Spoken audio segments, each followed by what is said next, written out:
ہمارے معاشرے میں غریب، لاچار اور مجبور پر ظلم بڑھتا جا رہا ہے۔ یاد رکھیے، ظالم چھوٹا ہو یا بڑا ہو، اللہ اسے سزا دے کر رہتے ہیں دنیا میں۔ ظالم کو اس کے ظلم کی سزا دنیا میں مل کر رہتی ہے۔ ممکن ہی نہیں ہے ظالم ظلم کرے اور اسے سزا نہ ملے۔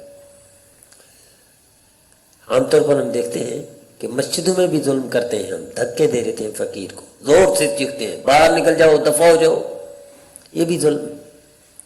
اللہ فرماتے ہیں اما السائل فلا تنہر، سائل کو نہ ڈانٹو۔ اور جو مسجد میں چیختے ہیں نکل جاؤ یہ اللہ کا گھر ہے، دفع ہو جاؤ، پتہ نہیں کیا کیا کرتے ہیں۔ مسلمان کہاں بھٹک گیا؟ کیوں اتنا ظالم بن گیا؟ کیوں اتنا سخت ہو گیا؟ تجربہ کر کے دیکھ لی، جو شخص ظلم کرتا ہے اس کے ساتھ بھی ایسا ہی ہوتا ہے، اس کو یہ بدلہ مل کر رہتا ہے اس کے ظلم کا۔ موت کے بعد تو ہے ہی قبر کا عذاب ہے، قیامت کے دن کی سختی ہے، جہنم میں، دنیا میں بھی اس کو یہ سزا مل کر رہتی ہے۔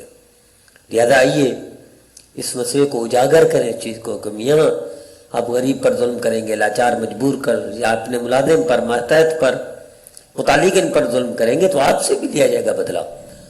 اللہ سے بڑے تو آپ نہیں ہیں، فرعون سے بڑے تو نہیں ہو سکتے، ابو جہل ابو لہب سے بڑے تو نہیں ہو سکتے، اور نمرود قارون سے بڑے تو نہیں ہو سکتے، کتنے بڑے بن جائیں گے۔ ایک صاحب دریا کے کنارے کھڑے تھے تو ایک غریب مچھیرا مچھلیاں پکڑ رہا تھا، اس نے اچھی اچھی مچھلیاں پکڑی۔ اب یہ صاحب ظالم تھے، یہ گئے ان کے ٹھیلے میں بھری ہوئی تھی مچھلیاں پکڑ کر جاتا بیچتا، وہ غریب تھا، اس کی دیہڑی اسی سے بنتی، اس کا روزگار معیشت اسی پر چل رہی تھی۔ اب اس نے اچھی اچھی مچھلیاں چھین لی، تھپڑ مار کر اس کو بھگا دیا۔ غریب تھا، کیا کرتا، بیچا، اللہ کی طرف دیکھ کر چلا گیا۔ تو ہوا یہ، ابھی چند دن ہی گزرے، اس کے ہاتھ میں ایک پھوڑا نکلا، وہ زخم بڑھا، درد شدید ہوا، ایڈمٹ ہوا ہسپتال میں، یہاں تک کہ ڈاکٹر نے کہا یہ ہاتھ کاٹنا پڑے گا تب جا کر اس کو بچے گی جان، ورنہ یہ مر جائے گا، پورے جسم میں یہ زہر پھیل جائے گا۔ رضا میں اپنی ہاتھ سے میں اپنی آنکھوں سے دیکھا ہے، ایک شخص نے ایک غریب پر تھپڑ کا ارادہ کیا، اشارہ کیا، وہی ہاتھ جس سے اشارہ کیا تھا چند دنوں بعد وہ ہاتھ ٹوٹا، اور وہ اسی ہاتھ کے ساتھ ابھی معذوری کی زندگی گزار رہا ہے۔ اللہ انصاف کرتا ہے، اللہ ظالم کو ظلم کا بدلہ دنیا میں بھی دیتا ہے، لیکن ہم سبق حاصل نہیں کرتے، ہم بھول جاتے ہیں۔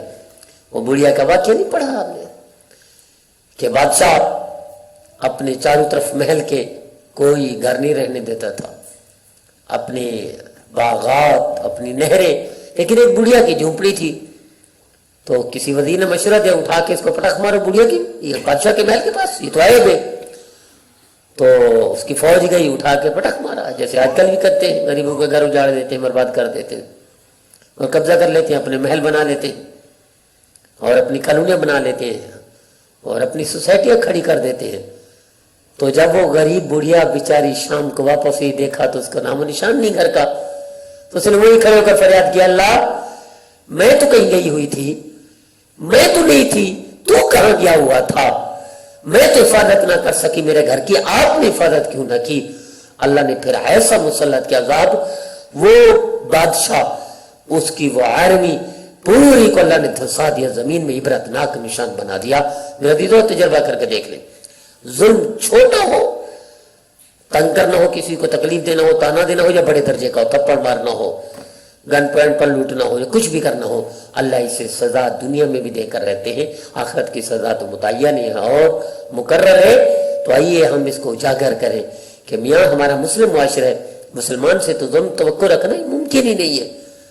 مسلمان اور ظلم یہ دو چیزیں متضاد ہیں، بعد المشرقین والمغربین، زمین آسمان کا فاصلہ ہونا چاہیے۔ مسلمان سے ظلم، مسلمان ظالم بن جائے، مسلمان سخت ہو، مسلمان ذلیل کرے، یہ ممکن ہی نہیں ہے۔ آئیے اس چیز کو کہ صرف نمازیں کافی نہیں ہیں، روزے کافی نہیں ہیں، حج عمرے کافی نہیں ہے، ظلم سے بھی رکنا پڑے گا، تبھی معاشرہ ہمارا جنت بنے گا اور ملک ہمارا ترقی کرے گا۔ آئیے ہم اس میں حصہ ڈالیں اور کردار ادا کریں اپنا ظلم ختم کروانے میں اور ظلم کے بند ہونے میں۔